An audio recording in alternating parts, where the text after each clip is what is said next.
Hello team, this is Jacob Roy bringing you my infographic on Idaho steelhead and my design choices leading to its creation.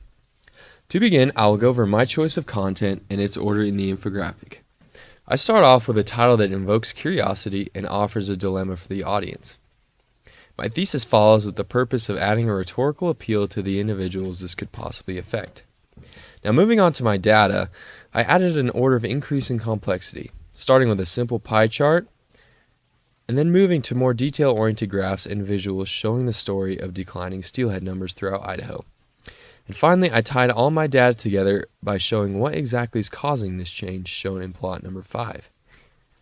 Another design choice I made was separating the 4 charts and graphs with my important number visualization and my pictogram.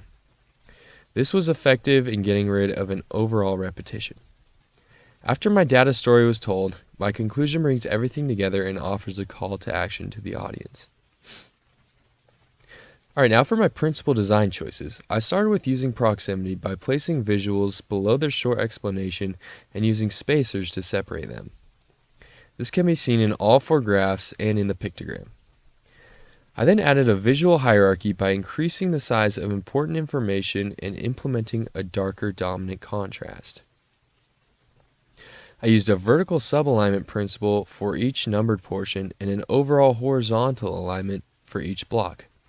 The reader starts at the numbered text and then moves down to the chart or graph and then across to the next section. This increases overall flow for the audience.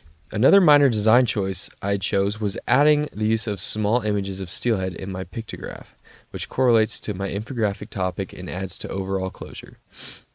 For my color scheme, I used a monochromatic template that includes several shades of blue, which represents a steelhead's natural habitat, water.